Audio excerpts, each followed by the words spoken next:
안녕하세요. 박일령입니다. 먼저 부탁의 말씀. 유튜브와 영상을 많은 사람에게 홍보해 전도해 주십시오. 좋아요, 구독 부탁드립니다.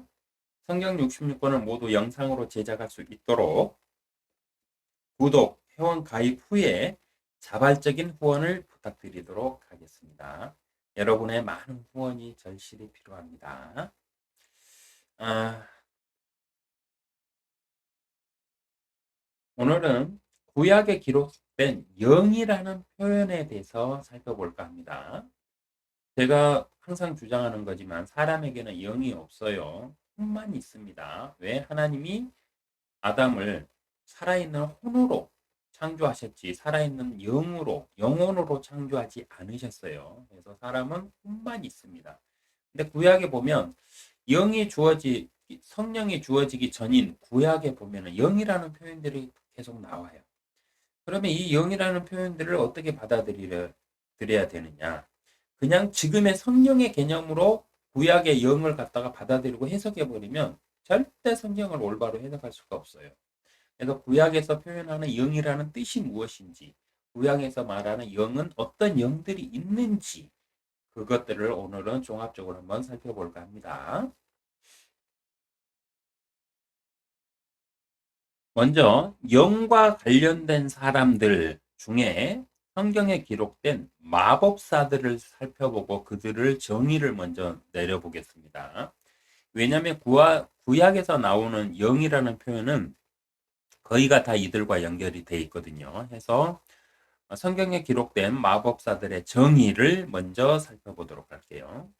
창세기 41장입니다. 이제 창세기 41장 8절 아침이 되니 그의 영이 불안하기에 보내서 이집트의 모든 마술사와 모든 현명한 사람들을 불러서 그들에게 자기 꿈을 이야기했으나 파라오에게 그것을 해석해 줄 수 있는 사람이 아무도 없었더라라는 기록이 있습니다. 요셉의 이제 시대죠. 요셉이 이집트로 형들의 모함에 의해서 팔려가 가지고 이집트 감옥에서 있을 때 그때 이집트를 다스리던 파라오가 이제 꿈을 꿨는데 이제 그가 이제 불안하여 이런 일들을 했어요. 근데 이 말들을 정확하게 해석하려면 여기서 말하는 영이 무엇인지를 알아야 돼요. 그리고 왜 그 왕이 모든 마술사와 마법사들을 불렀는지도 알아야 돼요. 그래야 이 시대에 하나님이 이들을 어떻게 다루셨는지 또 이들과 어떻게 함께 하셨는지를 알 수가 있습니다. 이집트의 모든 마술사는요, 구약에 등장하는 마술사들은 현재의 마술사들과는 개념부터가 다릅니다. 현재는 뭐 손깃을 과학적인 기술로 해갖고 눈속임을 해가지고 쇼를 하는 사람들이 마술사잖아요. 근데 이 시대의 마술사들은 그런 게 아니었어요. 현재의 사전적 구분으로는 흑마술사들을 말합니다. 현재 그 마술사를 검색해 보면은요, 마술사가 나오고 흑마술사들이 따로 구분되어 있어요. 현재 사전적으로는. 마술사라는 범위가 워낙에 포괄적이라서 구분을 세분화 시켜놨어요. 그래서 성경에 등장하는 마술사들은 누구냐? 현재 사전적 개념으로는 흑마술사를 뜻합니다. 이들은 손기술로 사람을 속이거나 이런 게 아니고요. 이들은 영적인 일과 관련된 사람들이에요. 그래서 이 구약의 시대의 마술사들은 무슨 마술사들이었다? 흑마술사들이었다. 이 흑마술사들은 누구냐? 악령을 소환하거나 지금의 무당들처럼 그 신내림을 받은 사람도 있고요. 또 강신술을 행하는 자들처럼 악령을 소환하는 소환술사들도 있어요. 악령을 소환하거나 주술로 남을 저주하는 일들을 했으며 성경에 기록된 강신술사들 또한 마법사의 일부 계열입니다. 이들이 주로 하는 일들이 이런 거였어요. 주술로 남을 저주하는 일들도 했어요. 이거 딱 생각나는 사람 하나 있죠?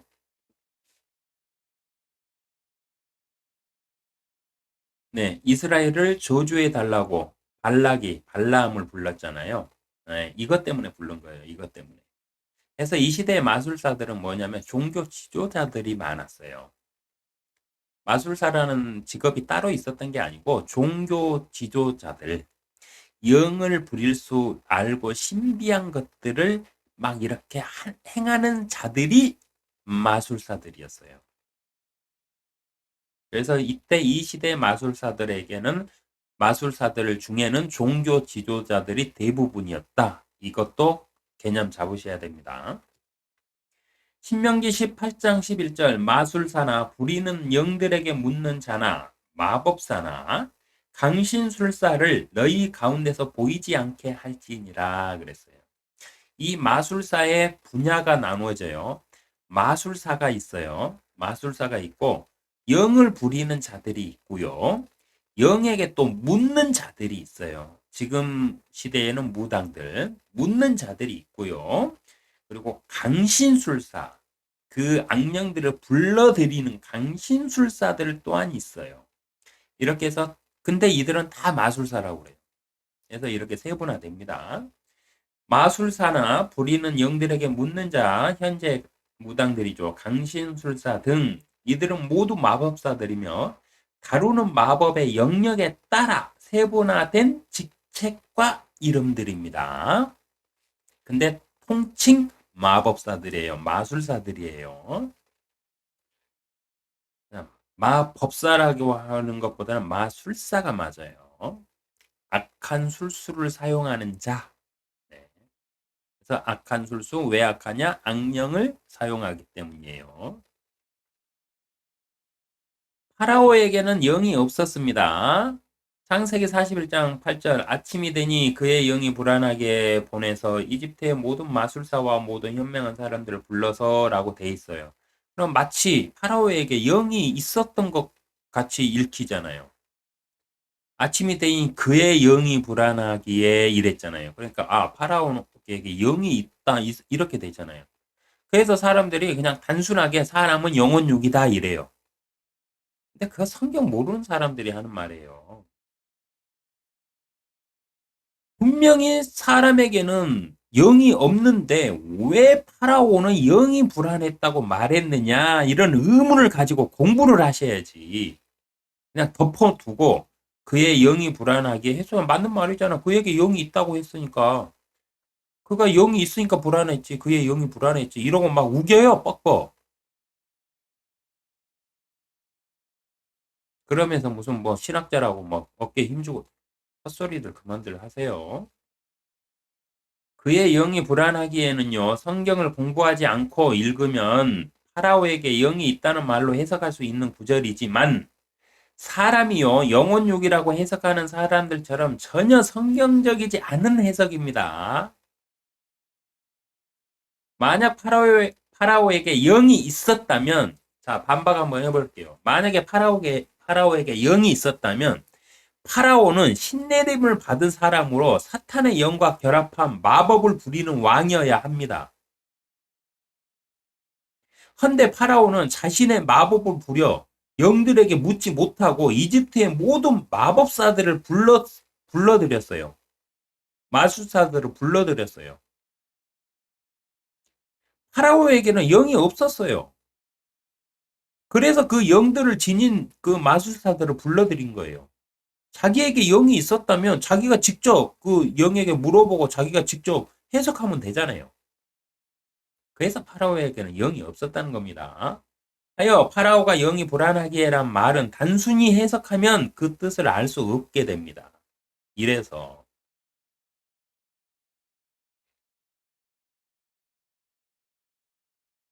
구약에서 말하는 영의 뜻이 무엇이냐 그러면 왜 여기에서 파라오가 그의 영이 불안하여란 이런 표현을 썼느냐 성경에.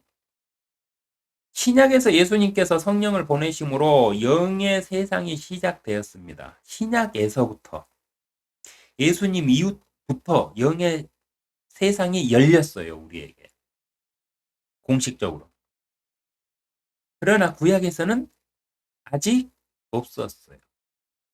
해서 이 시대를 살고 있는 사람들은 예수님 이후의 시대를 살고 있는 성령의 시대를 살기 때문에 사람은 영혼육이라고 생각하며 살고 있지만 전혀 성경적이지 않습니다. 영이 있는 사람도 있고요. 성경적으로 보면은요. 성령의 시대에 산다고 해서 다 성령이 영을 가진 게 아니에요. 영은 하나님께서 주셔야만 받을 수 있어요. 성령은. 사단의 영은 내가 불러들일 수가 있어요. 그러나 사단도 영도 불러들이지 않고 성령도 받지 않는 사람들도 있어요. 그렇기 때문에 사람은 그 혼과 육체잖아요. 그래서 영이 없는 사람들도 많이 있어요, 이 시대에는. 그래서 사람은 뭐 성령의 시대, 뭐 영의 시대에 사니까 사람은 영혼육이다? 아니요. 개소리입니다. 성경적이지 않아요. 그런 식으로 가다 보면 이단 교리가 그냥 막 튀어나와요. 이 시대가 아무리 성령의 시대라고 해도요, 영이 있는 사람도 있고, 영이 없는 사람도 있으며, 영이 있는 사람 중에 성령이 아닌 사탄과 마귀의 영을 가진 사람들이 더 많다는 사실을 알고 있는 사람은 많지 않는 것 같습니다. 하여 성경을 성경으로 해석하지 않고 자의적 판단으로 해석하는 사람들은 신약의 영적인 개념으로 구약을 해석하며 성경을 성경으로 해석하지 않고 자신들의 교파의 교리에 따라 구절들을 필요에 의해 재단하여 사용하므로 이단들의 교리를 만들고 목사들이라는 사람들이 일반 사람들과 세상에 이단 교리를 퍼뜨리는 적그리스도의 역할을 수행하고 있습니다. 정신들 차리셔야 됩니다. 구약에서 영이라는 표현은 자 말씀드릴게요. 구약에서 기록된 영이라는 표현 한번 연구해 보세요. 딱 이 결론이 나오게 돼 있어요. 신과 관련된 일들을 말할 때 쓰이는 표현입니다. 영이라는 표현은. 사람과 사람이 관련될 때는 혼이라는 표현을 써요. 왜? 사람이 혼이기 때문에. 근데 그 혼인 사람이 신인 영인 신과 관련됐을 때는 영이라는 표현을 써요. 그래서 구약의 영은 그 사람 안에 영이 있다는 말이 아니고 그 사람이 영이신 하나님과 영인 신들과 관련됐을 때 영이라는 표현을 써요.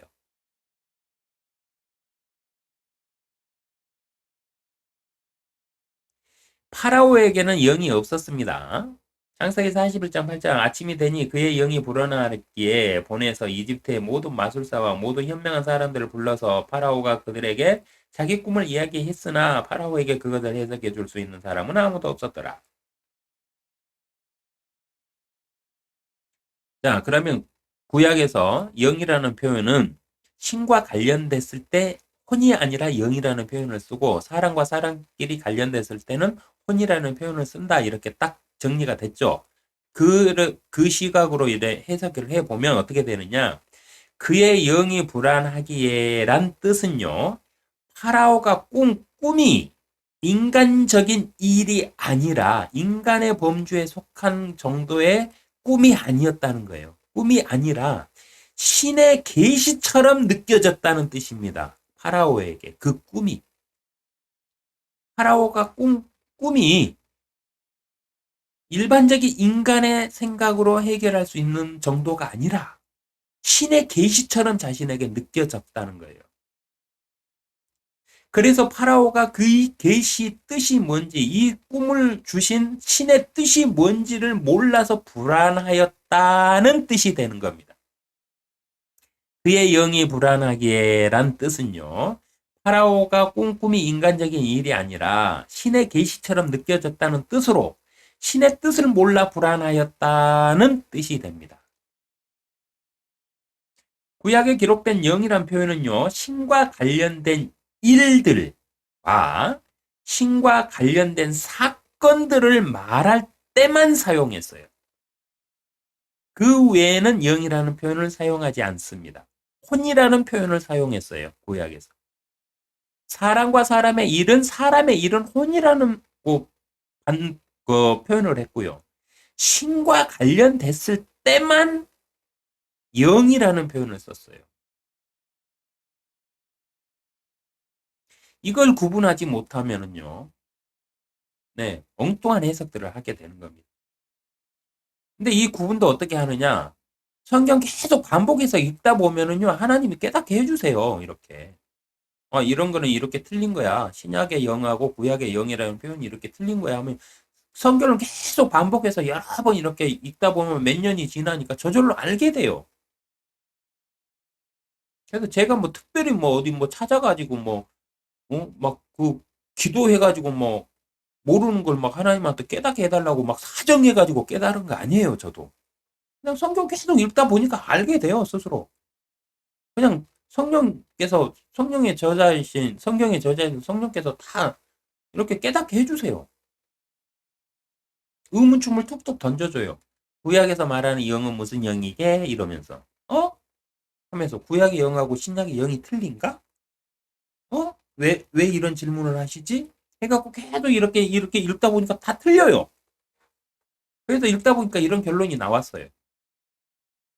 그래서 성경을 읽으셔야 돼요.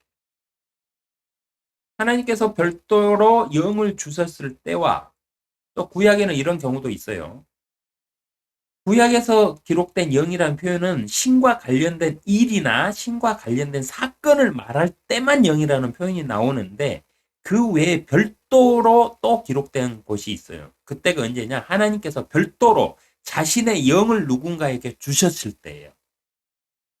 그럴 때와 하나님의 사람들이 영 안에서 애언할 때 사용되기도 해요. 그런 구절들이 있어요. 하나님의 영 안에서 그가 애언하더라. 이런 구절들도 있어요. 이럴 때 영이라는 표현들이 쓰입니다. 그러나 이 모든 것들은 다 하나님과 관련됐을 때 영이라고 표현돼요. 그러니까 신과 관련돼 있을 때. 하나님께서 유일한 신이잖아요. 그러니까 신과 관련됐을 때만 영이라는 표현이 쓰입니다. 나머지는 다 혼이라고 표현해요. 구약을 읽을 때는 영이라는 표현이 사용된 문맥과 단락을 잘 살펴서 읽으셔야 돼요. 그래서 일반적으로 우리가 성령 안에서 산다고 해갖고 성령의 개념으로 구약의 영이라는 표현을 읽어버리면 그 뜻을 알 수가 없고 잘못된 해석을 하게 돼요. 그래서 구약에서는 영이라는 표현이 있으면 이 영이라는 표현이 왜 기록됐지를 살펴보셔야 돼요. 그 요셉 때 파라오의 꿈 같은 거는 그 하나님께서 파라오에게 이 꿈을 꾸게 하셨잖아요. 왜? 요셉을 사용하시려고. 하나님께서 하신 일이거든요. 그래서 하나님과 관련된 신과 관련된 일이었기 때문에 그의 영이 불안하여라고 표현한 겁니다. 영이란 표현은요. 창세기 41장 38절 파라오가 그의 신하들에게 말하기를 우리가 이 사람과 같이 이 사람은 요셉이에요. 야곱의 11번째 아들 요셉입니다. 형들에게 팔려서 이집트로 간 요셉.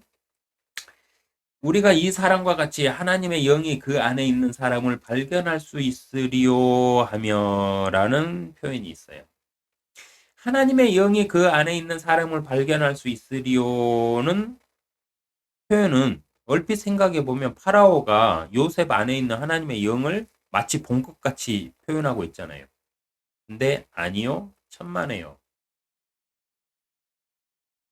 하나님의 영이 그 안에 있는 사람을 발견할 수 있으리요. 그러니까 요셉 안에는 하나님의 영이 충만했다는 것을 그 파라오는 알고 있었는데 문자적으로 진짜로 요셉 안에 하나님의 영이 충만했느냐? 아니요. 당연히 발견할 수 없어요. 이유는 이 시대에는요, 하나님께서 사람들에게 영을 주시지 않으셨기 때문에 그래요. 하나님께서 이 시대에 그 영을 주실 때는요, 잠깐 주셨어요. 예언을 하게끔 하실 때나 그 사람에게 하나님이 한상을 보여주실 때는 하나님의 영이 잠깐 임했는데요. 그 이후에 또 떠나요. 그리고 하나님이 그 선지자로 세운 사람들 있죠. 이런 특수한 사람들 한두 명 외에는 하나님의 영을 주신 적이 없어요. 기록을 보면. 근데 요셉은 그러면 하나님의 영을 받았던 사람이냐 아니냐? 성경 쭉 봐도 어디에도 하나님의 영을 받았다는 말은 없어요. 하나님이 주시는 꿈을 꿨던 꿈꾸는 자였어요, 요셉은. 그리고 하나님과 동행하며 하나님과 대화하고 그렇게 신앙 안에서 산 건 맞아요. 그러나 요셉이 하나님의 영을 가지고 무엇을 했다는 구절은 한 구절도 없습니다.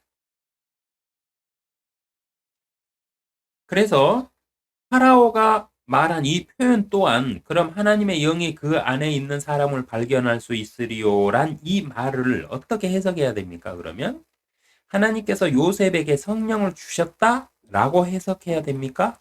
아니면 구약에는 영을 주시지 않았는데 부분적으로 주셨으니까 선지자들에 주셨으니까 이때 성령을 주셨다? 이렇게 해석해야 될까요? 아니면 파라오가 하나님께서 자신에게 계시해 주신 자신의 꿈, 신의 계시를 요셉만이 해석을 해냈으므로 요셉에게 하나님의 영이 있다고 파라오 스스로 믿었다고 해석해야 될까요? 어떻게 해석해야 되겠습니까?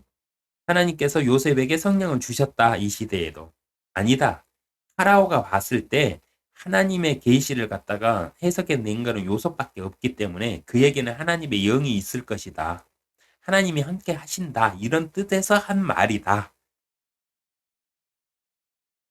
이 시대에는요, 흑마술사들이 나라의 고위직 관리들인 시대였습니다. 이 시대는 왕권과 신권을 막 이렇게 해서 왕들이 신권을 갖다가 높이는 시대였어요. 어떤 시대에는 신권이 왕권보다 항상 더 높았어요. 이랬기 때문에 흑마술사들 있죠. 신접한 자들과 그 영들에게 묻는 자들, 이들은 왕들 위에 있었어요. 그 체계를 그대로 가져온 게 교황이에요.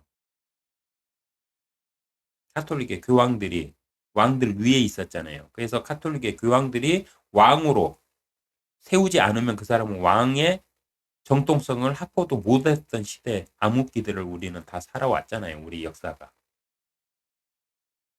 그래서 이 시대에는 흑마술사들이요. 나라의 고위직 관리들인 시대였어요. 그래서 파라오가 말한 하나님의 영이 그 안에 있는 사람이라는 뜻은 파라오는 그렇게 믿었다라고 해석해야 될 겁니다. 이 시대에는 어떤 마술사들은 왕보다 권위가 더 컸거든요. 그러니까 왕들이 마술사들에게 가가지고 교황들에게 가가지고 아버지여 하면서 무릎을 꿇고 그들에게 묻고 그들이 하라는 대로 그 통치 행위를 한 역사는 수두룩빽빽해요. 그렇기 때문에 여기서 파라오가 하나님의 영이 그 안에 있는 사람을 발견할 수 있으리요라고 말한 이 말은 파라오는 요셉에게 하나님의 영이 있었다고 함께 거하신다고 믿었다는 겁니다. 그래서 요셉을 갖다가 신과 함께하는 사람으로 인식했다 이 소리예요. 그래서 자신의 보좌 말고는 모든 것들을 요셉에게 줘버립니다. 신의 권능으로 이 나라를 다스려라 하면서. 그러나 우리가 알 것은 구약에는 영이 주어지지 않았다는 사실이에요. 영이란 표현은요, 만약 파라오가 요셉의 영이 하나님의 영이라고 말하지 않았다면은 샤머니즘 신앙으로 왕권과 신권이 공존하며 다스리던 고대 시대이기 때문에 그냥 일상적인 재화로 치부하고 제가 오늘 여기서 영상까지 찍으면서 다루지는 않았을 겁니다. 그러나 파라오가 요셉에게 하나님의 영이라고 말했으므로 그 뜻이 무엇인지는 정확히 파악을 해봐야 알겠죠? 하겠죠? 파라오는 샤머니즘 신앙으로 요셉이 하나님을 섬김으로 하나님의 영이라고 말했을 뿐 요셉에게 성령이 주어지지 않았으며 하나님께서 직접 함께 하셨어요. 요셉과는. 요셉하고는요. 하나님께서 이 시대의 요셉한테는 하나님께서 영을 주셔서 영으로 무엇인가를 하시거나 하신 게 아니고요. 직접 요셉하고 대화를 하셨어요. 구약에서는 하나님께서 직접 함께 하시던가 아니면 하나님께서 하늘의 사람들인 천사를 보내어 자신의 일들을 행하게 하셨어요. 영으로 하신 게 아니라. 구약에서는 특별히 하나님의 선지자들에게 영을 주시기도 하셨으나 요셉에게는 하나님의 영을 주신 것이 아니라 하나님께서 직접 함께 동행하셨습니다. 어느 게 더 좋을까요? 하나님의 영을 받아서 영 안에서 행하는 게 좋을까요? 아니면 하나님이 직접 나와 함께 하는 게 좋을까요? 네. 직접 함께 하는 게 100배, 1000배 더 좋겠죠. 네. 그래서 요셉에게는 영은 없었어요. 창세기 3장, 자, 구약의 영들도 이제 함께 살펴봅시다. 창세기 3장 1절에는 뱀에게 빙의한 사단의 영이 나옵니다. 창세기 6장 2절에는 사람들의 딸들의 아름다운 것을 보고 빙의한 하나님의 아들들인 천사들의 영이 나와요. 레위기 19장 31절에 보면 사람이 부리는 영이 나옵니다. 사무엘상 16장 14절에 보면 주의 영이 사울에게서 떠나고 주로부터 온 악령이 그를 괴롭히더라고 돼 있어요. 그래서 주의 영도 있고 악령도 있음도 알 수 있습니다. 구약에 기록된 영들은요, 모양과 이름은 다르나 분명한 것은 하나님의 영과 사람의 아들들인 천사들의 영과 하나님의 아들들인 천사들의 영과 하나님의 영과 하나님의 아들들인 하늘나라의 천사들의 영과 하나님께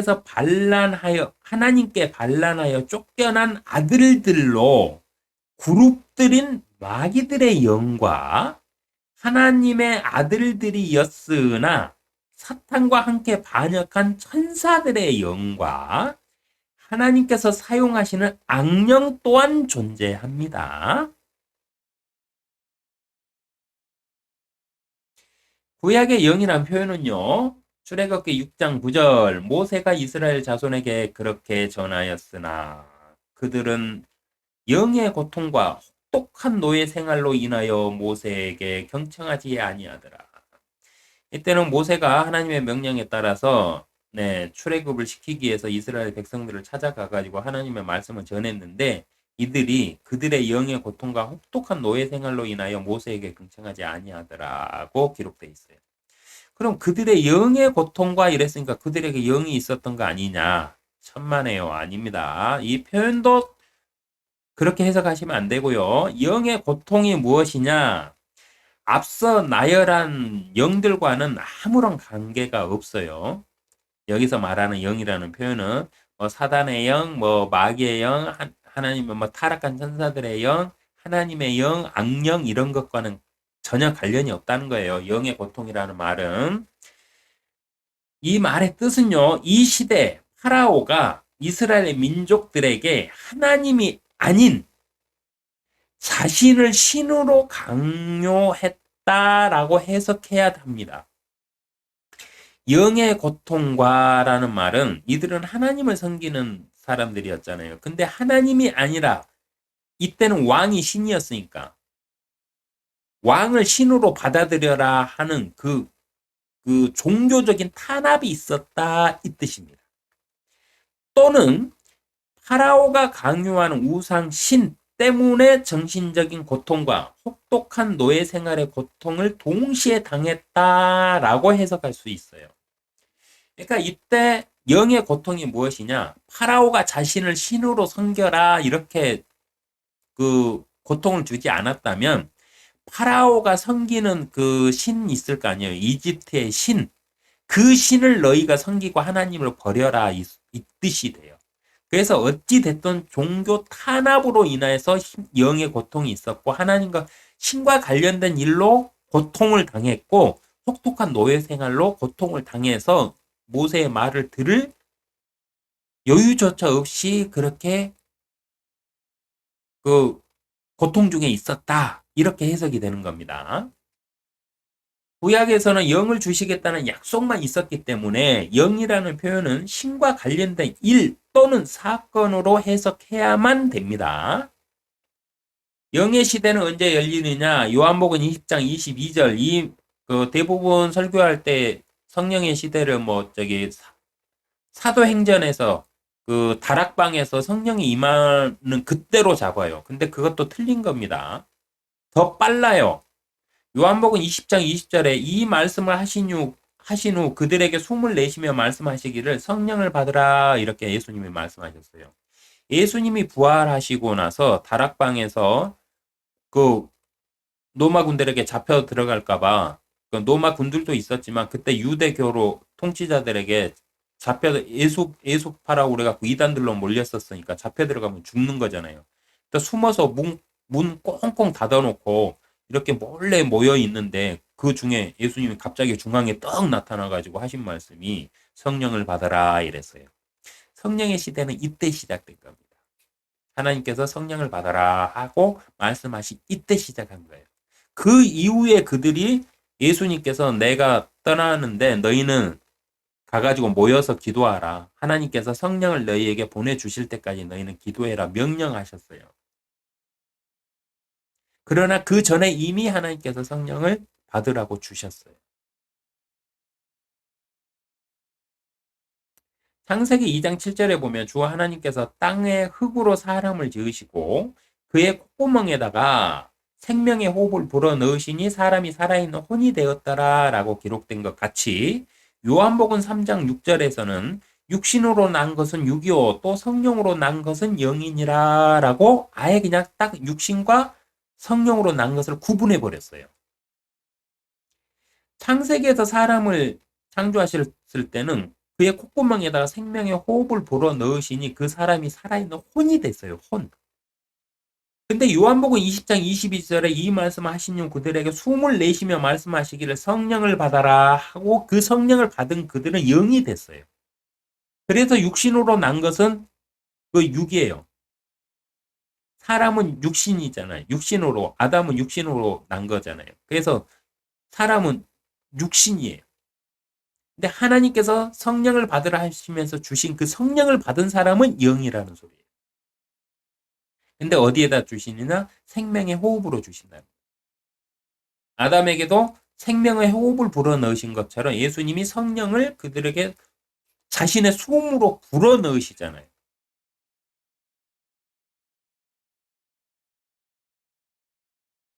이때부터 영의 시대는 개막이 된 겁니다.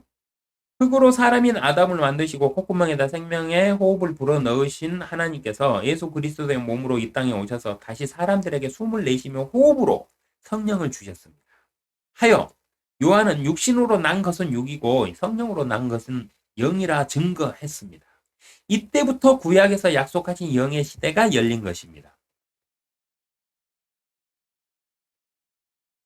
사도행전에서 그 성령이 임하여 불의 모양인데 혀 같은 불의 모양으로 임하여 사람들이 방언을 하고 막 예언을 하고 이 사건이 있기 전에 하나님이 공식적으로 주시겠다 한 성령을 갖다가 요한복음 20장 22절에서 제자들에게 숨을 내쉬며 말씀하시기를 성령을 받으라 하면서 성령의 시대를 열어놓으신 거예요.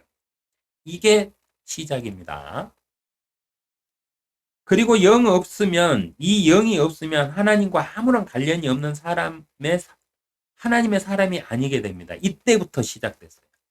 이 전까지는 세상의 모든 사람이 하나님의 그 자녀들이고 하나님과 관련된 사람들이었어요. 근데 이때부터는 이제 구분이 되기 시작합니다. 이때부터는 모든 사람이 죄인이므로 그 중에 이제 구원해야 될 사람과 구원받지 못할 사람이 생겨나요. 그래서 성령을 받지 못하면 하나님과 아무런 관련이 없이 죽어야 되는 사람, 버려질 사람들이에요. 자신이 버려질 사람이 아니죠. 자신 스스로가 버려짐을 선택한 거죠. 하나님이 아닌 자신의 욕망을 선택했잖아요. 그래서 이때부터 이게 구분이 시작되기 시작합니다. 약속이 있었을 때는 누군가 그 약속을 지킬지 안 지킬지 몰라요. 그래서 안 지켜도 아무런 문제가 되지 않습니다. 약속만 있었잖아요. 아브라함에게 주신 것은 약속만 있었어요. 예수님으로 오실 것이다. 근데 그걸 믿든 안 믿든 약속이 이미 이루어진 게 아니기 때문에 말 그대로 약속이잖아요. 그러니까 아무런 문제가 안 돼요. 근데 예수님이 딱 오셨어. 그럼 약속한 게 실현이 됐잖아요. 그때부터는 이게 법령이 돼요.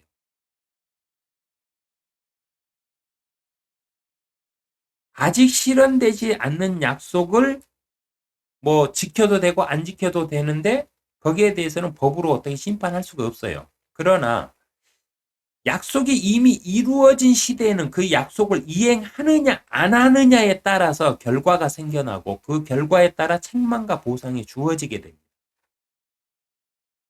영의 시대의 가장 큰 의미는 뭐냐면은 이거예요. 예수님을 주시겠다 하는 약속이 있던 시대하고 예수님으로 오신 하나님이 계세요. 이때는 이제부터 이 강도가 틀려져요. 심판의 강도가 틀려져요. 약속만 있을 때는 그 약속이 이루어질지 안 이루어질지 모르잖아요. 그러니까 믿음으로 그 약속을 믿고 가느냐, 안 믿고 가느냐, 그거는 그 사람에게 선택에 달려 있겠지만은 이미 약속이 이루어졌어. 구세주가 와버렸어.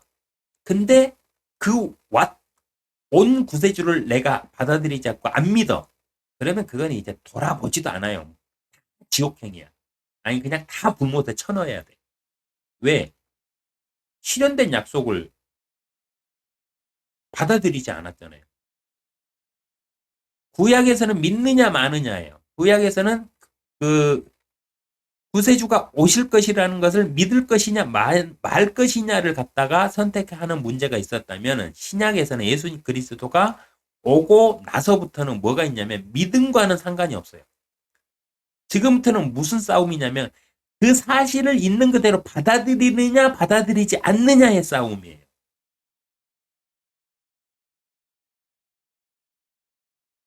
그래서 신약의 믿음은 구약의 믿음하고 전혀 틀립니다.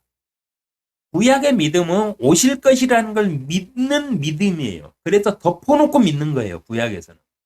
하나님이 약속하셨으니까 이루어 주실 것이다. 그러나 신약의 믿음은 그게 아니에요. 신약의 믿음은 그 사실을 깨달아 알고 내가 인정하고 받아들이는 게 믿음이에요.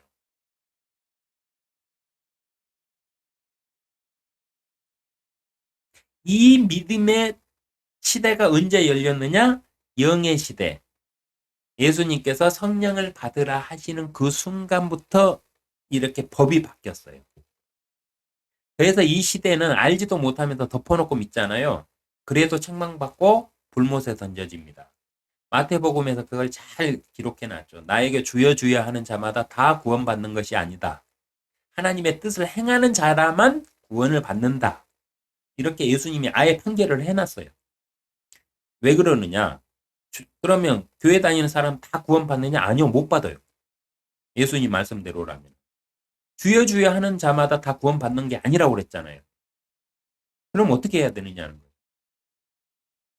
예수님께서 구세주로 왔다는 사실을 사실로 깨닫고 그 사실이 진짜라는 사실을 깨닫고 그걸 내가 받아들여 인정을 하는 게 믿음이에요. 신약에서는. 덮어놓고 믿는 거 구약의 믿음이에요.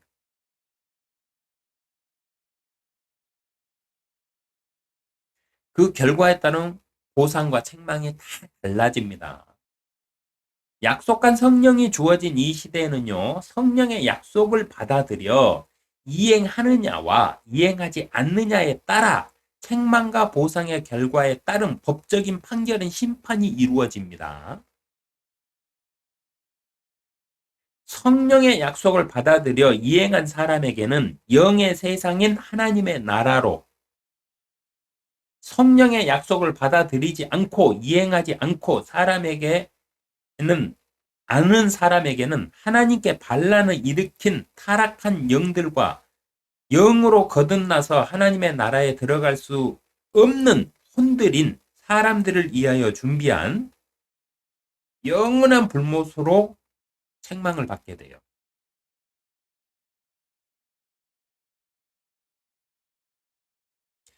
교회 다니면서 교회 생활 했는데 지옥 가는 이유 딱 하나밖에 없어요. 신약에서는 덮어놓고 믿는 게 아니거든요. 그 사실을 인정하고 받아들이느냐 안 받아들이느냐.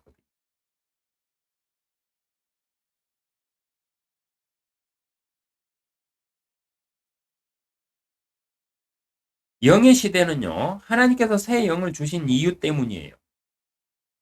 이러한 결론들이 나오는 이유들이 왜 그러냐? 하나님께서 새 영을 주신 이유 때문인데요. 혼인 사람이 영의 나라인 하나님의 나라에 들어가려면은요, 반드시 필요한 것은 영이에요. 혼은 하나님의 영의 나라에 들어갈 수가 없습니다. 하여 혼인 사람을 영인 사람으로 다시 태어나게 거듭나게 하시기 위하여 성령을 주셨어요. 혼의 세상과 영의 세상은 전혀 다릅니다. 하나님이 아무리 그 사람을 구원해 주고 싶어도 그 사람 안에 영이 없으면 하나님 나라로 데리고 갈 수가 없어요. 왜냐? 하나님의 나라는 영의 나라예요. 혼은 못 들어가요.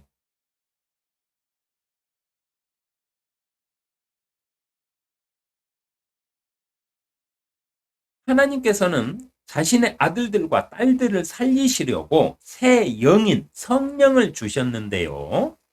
이 성령을 거부한 사람들은 스스로 이 길을 포기했을 뿐 아니라 이 행위는 성령을 포기한 이 행위는 사탄의 무리와 똑같이 하나님의 뜻을 거부하고 반역한 행위가 됩니다. 하나님은 사람을 다 살리려고 성령의 시대를 열어주셨는데 그걸 사람 스스로가 거부를 했어요. 그러면 반역한 사탄하고 똑같게 되겠죠. 똑같은 반역 행위가 되므로 하나님 자신을 거부하고 반역한 사탄의 무리들과 성령을 거부하고 하나님의 뜻을 거부하며 자신의 욕망대로 살다 죽은 사람들을 모두 다 불못에 던져 넣으시는 방법 밖에는 하나님이 사람들을 구원하시려고 하시더라도 이 방법 외에는 다른 방법이 없으심으로 구원할 수가 없습니다. 혼은 영의 세상을 못 들어가니까. 그래서 구원시키려고 성령을 허락해 주셨어요. 성령을 받으라 하고 딱 공식적으로 영의 시대를 열어줬어. 근데 사람들이 그 영을 받아들이지 않고 자신의 욕망을 따라서 살다가 나 몰라라 하고 살아요. 그럼 그 사람을 아무리 용서해주고 구원해주고 싶어도 그 사람 안에 영이 없으니까 그를 하나님 나라로 데리고 갈 수가 없네? 그러니까 하나님도 어쩔 수 없어요. 심판은요, 죄의 결과로 법으로 정해진 것입니다. 심판은요, 하나님이 심판을 하시기 위해서 만드신 게 아니에요. 사람이 죄를 지었기 때문에 죄를 지으면 거기에 따른 심판이 따라오잖아요. 그래서 백보자 심판은 하나님이 만드신 게 아니고 사람이 만든 거예요. 사람이 사단하고 손잡고. 아담이 만약에 하나님의 명령에 순종해서 먹지 말라는 과실을 선악과를 먹지 않았다. 그래서 하나님과 세운 법을 어기지 않고 죄를 짓지 않았다. 그러면 이 심판도 있을 필요가 없죠. 그래서 심판을 하나님이 만드신 게 아니에요. 사람이 만든 거예요. 사람이. 심판은 죄의 결과로 법으로 정해진 것이에요. 죄를 지으면 심판한다. 죄를 지으면 벌을 받는다. 이건 법이잖아요. 법. 하나님은 이 법을 그냥 이행하실 뿐이에요. 그러나 하나님은 누구라도 죽는 걸 원치 않으세요. 자신의 자식들이니까. 해서 성령의 시대를 열어줬는데 이 성령을 거부한다? 어쩔 수 없죠. 백보자 심판을 위하여 하나님께서는 스스로 법을 먼저 지키셔야 돼요. 그래서 편법을 쓰실 수가 없어, 하나님. 사람을 구원시키려면 그 사람 안에 성령이 있어야 돼요. 그래서 누구나 성령을 받을 수 있는 길을 쫙 열어놓으셨어요. 근데 사람들이 스스로 자기의 욕망을 쫓아서 살면서 그걸 거부를 했어. 난 나중에 그 사람을 구해주고 싶어도 못 구해줘. 왜냐? 혼은 영의 세상인 하나님의 나라에 못 들어가요. 영은 그 사람 스스로가 요청을 해서 하나님 앞에 하나님의 정한 법대로 예수 그리스도를 자신의 구세주로 자신의 죄의 싹을 대신 그 사해 주시는 나의 영원한 구세주로 받아들이고 인정했을 때만 주실 수 있어요. 근데 이 과정이 없다? 그러면 하나님은 주실 수가 없어요. 왜? 하나님은 나중에 심판을 판결을 해야 되는데 본인 스스로가 감정에 휘둘러서 죄를 범하면 안 되잖아요. 그래서 하나님은 법대로 하십니다. 영이 없던 시대에는 영의 약속만 있었으므로 법적인 구속력이 없었어요. 하여 이들에게는 다시금 기회가 주어져도 법적으로 아무런 위법이 되지 않습니다. 하여 천년 왕국은 구세주의 신앙으로 회개의 기회를 갖지 못한 사람들과 노아의 홍수로 개개인의 죄에 따라 심판하지 않고 그 생명의 연수를 다 채우지 못하고 죽게 된 사람들에게 다시금 기회를 주실 것입니다. 천년 왕국은 그래서 있는 거예요. 천년 왕국은 지금처럼 육체의 세상이 아닙니다. 혼의 세상이에요. 혼의 세상. 성경 잘 한번 찾아서 읽어보세요. 천년 왕국은 혼의 세상입니다. 육체의 세상, 그때 육체를 가지고 살지 안 가지고 살지는 모르겠지만은 하늘에 있는 자들이 땅에 내려와서 사는 세상이에요. 그리고 땅에서 있는 자들, 옛날에 갇혔던 자들이 다시금 기회를 얻어서 땅에서 사는 세상이거든요. 그럼 혼의 세상일 거예요. 예수 그리스도에 대한 약속은 있었으나 예수 그리스도에 대한 복음을 전혀 전해 듣지 못하고 죽은 사람이 있을 거 아니에요. 역사들 속에. 그럼 그 사람들은 어떻게 해요? 회개의 기회를 못 가진 거잖아요. 그럼 첫 번째는 양심에 따라 심판을 하신다고 그랬어요. 근데 그들이 억울하다고 할 거 아니에요. 예수 그리스도를 알고 예수 그리스도를 믿고 구원받은 사람들은 그들도 양심에 따라 죄를 범한 사람들인데 그들에게는 기회가 있어가지고 회개를 해서 구원을 받았지만 나에게는 그런 기회 자체가 없었다. 그러니 나에게도 기회를 줘야 공평한 거 아니냐. 이런 변론들이 백보자 심판에서 일어날 수 있겠죠. 그래서 예수님 이전에 있던 시대, 노아의 홍수 때 죄 없는 자들까지 회개의 기회도 안 주시고 죄가 다 있었다고 치더라도 회개의 기회도 안 주시고 싹 쓸어버린 자들, 그들에게, 그리고 하나님을 몰라가지고 구원받을 기회들을 아예 그냥 접하지도 못한 사람들 억울하잖아요. 지옥 가면. 불못에 그대로 들어가면 억울하지. 개 억울하지. 그러면 그들에게는 하나님 어떻게 하셔야 돼요? 공평하시려면 기회를 다시 주셔야 돼요. 어떻게 주신다? 사단의 미혹이 아예 없는 세상에서 너네들 스스로 선택해 봐라 이겁니다. 저는 그게 천년 왕국이라고 성경적으로 해석이 되더라고요. 그렇게. 그러나 우리는 성령의 약속이 이루어진 시대에 살고 있으므로 법적인 구속력 하에 살고 있어요. 예수님께서 성령을 받으라 할 시기 전까지는 약속만 있었잖아요. 새 영을 주리라 약속만 있었어. 근데 예수님으로 오셔가지고 하나님께서 성령을 받으라 하고 이미 공표를 해가지고 성령을 딱 그냥 세상에 허락해 버렸어요. 이제는 빼박이에요. 빼박. 약속만 있었을 때는 그 약속이 이루어질지 안 이루어질지 확신이 없으니까 그냥 뭐 덮어놓고 믿든가 말든가 해도 그걸 뭐라고 할 수가 없잖아요. 근데 이미 사실로 딱 그냥 성령을 주셨네? 이제는 핑계 댈 수가 없어요. 빼박이에요. 해서 법적인 구속력을 갖는 겁니다. 우리는 성령의 약속이 이루어진 시대에 살고 있으므로 법적인 구속력 하에 살고 있으며 이 새 영의 약속을 받아들이지 않는 사람들에게는 다시는 기회가 주어지지 않습니다. 이제부터. 약속만 있었던 시대에는 기회가 다시 주어질 수 있잖아요. 근데 약속이 이루어진 시대에는 선택만 있는 시대, 남은 시대잖아요. 그러면 선택하고 안 하고만 딱 남아요. 근데 선택을 안 했으니까 더 이상 기회가 없는 거예요. 기회를 줬는데도 선택을 안 했잖아요. 근데 성령이 주어지기 이전 시대는 그 성령이 올지 안 올지가 이미 정해지지 않았잖아요. 그 사람들에게는. 그 사람들 입장에서 있는 건지 없는 건지 아직 확인이 안 됐잖아요. 그러니까 그들은 주장할 수 있죠. 핑계도 될 수 있고. 그러나 이 시대는 이미 성령이 주어진 시대이기 때문에 그 성령 약속이 이루어진 시대이기 때문에 더 이상 이제 빼박, 핑계댈 거리가 없어요. 성령이 주어진 영의 시대를 살고 있는 이 시대의 모든 사람들에게는요, 믿음으로 새 영을 받아 영의 세상인 하나님의 나라로 갈 수 있는 길이 열렸습니다.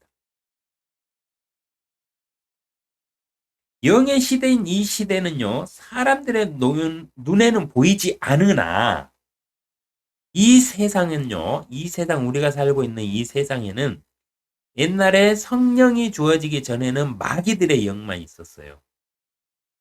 근데 지금 이 시대에는요, 성령과 마귀들의 영이 공존하는 시대예요. 다만 우리 눈에 보이지 않을 뿐이에요.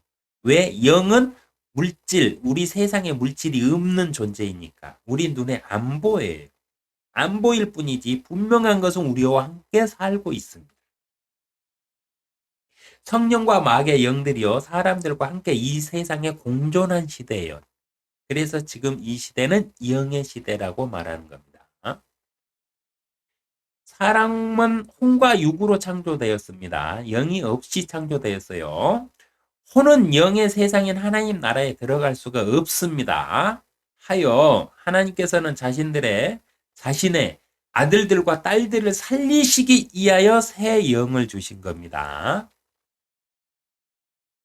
하나님께서 주신 새 영인 성령의 인침을 받아 새롭게 태어난 사람만이 영의 나라인 하나님의 나라에 들어갈 수 있습니다. 영의 나라인 하나님의 나라는 혼은 못 들어가기 때문이에요. 사람이 아무리 착하게 살고 선한 일을 행하며 세상을 아무리 이롭게 했을지라도 영의 나라는 영만이 들어갈 수 있기 때문에 선과 악의 개념과는 아무런 관련이 없어요, 구원은. 그래서 구원은요, 선과 악의 개념하고는 전혀 관련이 없습니다. 구원은 누가 받느냐? 하나님의 영이 있는 사람만 받아요. 하나님의 영이 없는데 아무리 착하게 살고 세상을 이롭게 하고 한 사람이라도 양심에 떳떳하게 산 사람일지라도 그 사람은 구원을 못 받아요. 왜? 하나님이 그 사람을 구원해 주고 싶어도 혼은 영의 세상인 하나님의 나라에 못 들어가니까 해줄 수가 없어요. 아무리 선행을 하고 아무리 착하게 살라고 해요. 우리가 성인이라고 부르는 사람들, 하나님을 안 믿고도 성인이라고 부르는 사람들 있잖아요. 불교의 부처 같은 사람들 다 구원받게요, 그러면? 아니요, 못 받아요. 왜냐? 혼은 영의 세상을 못 들어가요. 그러니까 영의 세상에 들어가려면 어떻게 해야 된다? 하나님이 주신 성령을 받아야만 들어갈 수 있어요.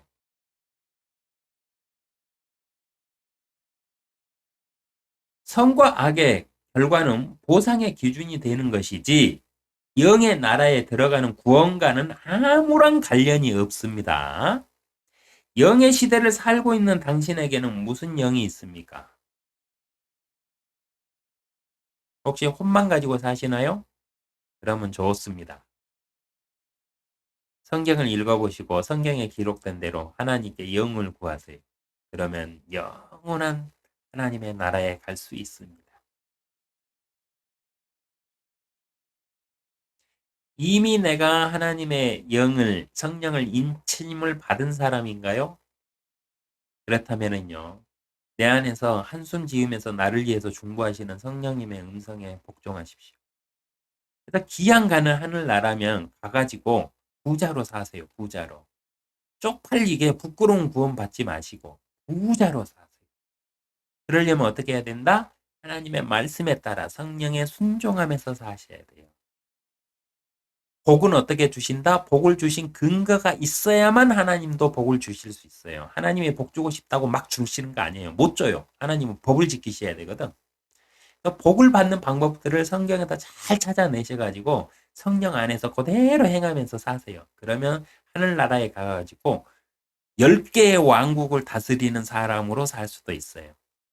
나중에 신약 가면 살펴드리겠지만 1개의 왕국을 다스리는 사람이 있고요. 5개의 왕국을 다스리는 사람이 있고 10개의 왕국을 다스리는데 하나마저도 더 가져가지고 11개의 왕국을 다스리면서 영원히 사는 사람도 있습니다. 천국이요? 공평하지 않아요. 천국 공산주의 아닙니다. 천국 자본주의예요. 내가 이 세상에서 어떻게 하나님을 섬기고 어떻게 해서 하나님 앞에 말씀대로 헌신하느냐에 따라서 그 근거에 따라서 내가 하늘나라의 보물에 창고에 하늘나라 창고에 쌓아둔 보물을 가지고 사는 세상이에요. 물론 뭐 기본적으로 여유도 2배 정도의 저택에서 살게 돼 있더라고요. 천국에 가면은. 뭐 그 정도만 해도 뭐 충분하긴 하죠. 근데 기양 가는 거 조금 더 열심히 해가지고 하나님 앞에 칭찬받으면서 왕으로 살면 좋잖아요. 일반 백성보다는. 그렇게 살려면 내 안에 인치신 성령의 음성에 복종하셔야 됩니다. 하나님의 말씀에 복종하셔야 되고요.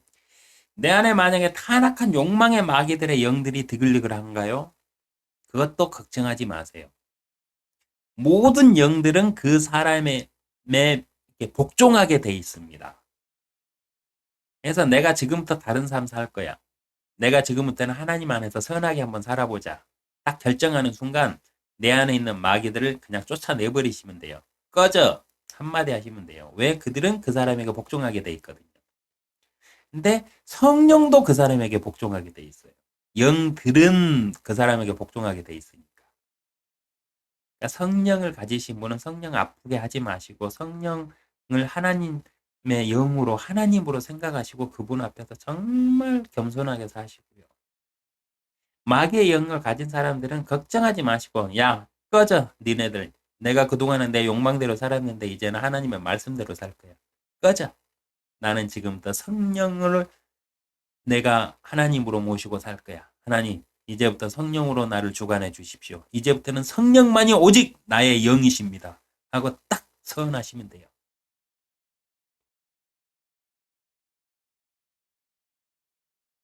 긴 시간 영의 의미들을 잘 한번 살펴본다고 살펴봤습니다. 많은 도움이 되시기를 바라고요. 이 시대는 영의 시대입니다. 예수님이 오시기 전까지 예수님이 성령을 받으라고 영의 시대를 선포하시기 전까지는 약속의 시대였어요. 그래서 그 약속의 시대는 덮어놓고 믿으면 됐어요. 이미 이루어지지 않는 약속이기 때문에 덮어놓고 믿는 거예요, 그때는. 그러나 예수님 이후 시대에는 예수님이 구세주로 직접 이 세상에 오셨기 때문에 이건 사실이에요. 그래서 이것이 사실이다 아니다를 스스로 성경 말씀에서 아니면 세상의 모든 자료들을 안 믿기면 다 찾아보시면서 이게 사실인가를 확인해서 사실로 내가 받아들이고 인정하고 내가 받아들일 것이냐 안 받아들일 것이냐의 싸움이지 믿거나 안 믿거나의 싸움이 아닙니다. 신약 시대는요 믿는 시대가 아니에요. 그래서 예수님도 뭐라고 그랬냐면 영생은 무엇이다? 하나님과 예수 그리스도를 아는 것이다 라고 말씀하셨어요. 하나님과 예수 그리스도를 구세주로 믿는 것이다 라고 말씀하신 게 아니에요. 하나님과 유일하신 하나님과 그분이 보내신 예수 그리스도를 아는 것. 왜 그분이 예수 그리스도를 구세주로 보냈는지 그 사실을 아는 것. 그리고 그걸 받아들이는 것. 이게 구원이라고 그랬고 이게 영생이라고 그랬습니다. 그래서 우리는 영의 시대에 살고 있고요. 지금은 우리는 믿음의 시대가 아니라 선택의 시대에 살고 있어요. 이미 예수님은 있었어요. 구세주로 이 세상에 있었기 때문에 더 이상 믿고 말고는 필요가 없는 세상입니다. 이제는 선택하는 거예요. 그 사실을 내가 받아들이느냐 받아들이지 않느냐. 그러려면 어떻게 해야 된다? 성경을 읽어봐야 돼요. 성경을 모르면 뭘 받아들여야 되고 뭐를 받아들이지 말아야 되는지를 모르잖아요. 근데 덮어놓고 믿는다? No. 덮어놓고 믿는 믿음은 마태복음 가서 다뤄드리겠지만 예수님께서 쫓아내는 종교인들의 믿음이에요. 교회 다닌다고 다 구원받는 거 아닙니다. 구원받는 방법 딱 하나밖에 없어요. 혼은 영의 세상인 하나님의 나라에 못 들어가요. 그렇기 때문에 하나님이 주신 성령을 받는 방법 외에는 다른 구원의 길은 없어요. 그럼 그 성령을 받는 방법이 무엇이냐? 예수 그리스도를 구세주로 믿어야 되는데 어떻게 믿느냐? 하나님 어떻게 받아들이느냐? 믿는 게 아니라 받아들이느냐?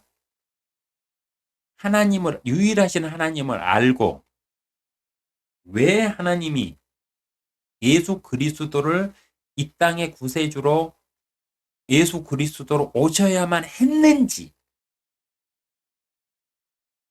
그 사실을 깨달아 알고 인정할 때 그 마음을 보시고 성령을 인쳐주세요. 그 외에 다른 방법 전혀 없습니다. 혹여라도요, 영 안에서 불안해하면서 사시는 분들이 있다면 이 말씀 반드시 기억하세요. 모든 영은 그 사람에게 복종하나니라고 되어 있습니다.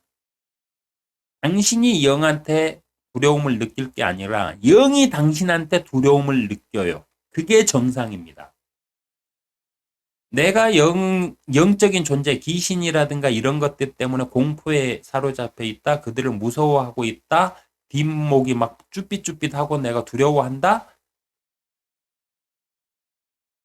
그러실 필요 없어요. 그거는 속임수예요. 우리가 드라마나 영화에서 봤던 그 공포감들 있죠. 그걸로 나를 속이는 거예요. 사단의 그 무리들이, 마귀들의 영이 나를 속이는 거예요. 왜냐? 쫓겨날까봐. 그 사람이 너 꺼져! 이러면 꺼져야 되거든. 왜? 그 사람한테 복종하게끔 하나님이 법을 그렇게 만들어 버리셨으니까. 꺼져야 돼요. 꺼지라고 그러면. 사단은 야, 너 꺼져. 더 이상 필요 없어. 그러면 꺼져야 돼. 성령도 똑같아요. 모든 결정은 누가 한다? 모든 하나님의 말씀의 법 위에 무엇이 있다? 사람에게 주신 선택권, 즉 사람의 자유의지가 있습니다. 어떤 길을 선택하시건 그건 여러분의 자유의지입니다. 하나님의 화평이 함께 하시기를 기도합니다.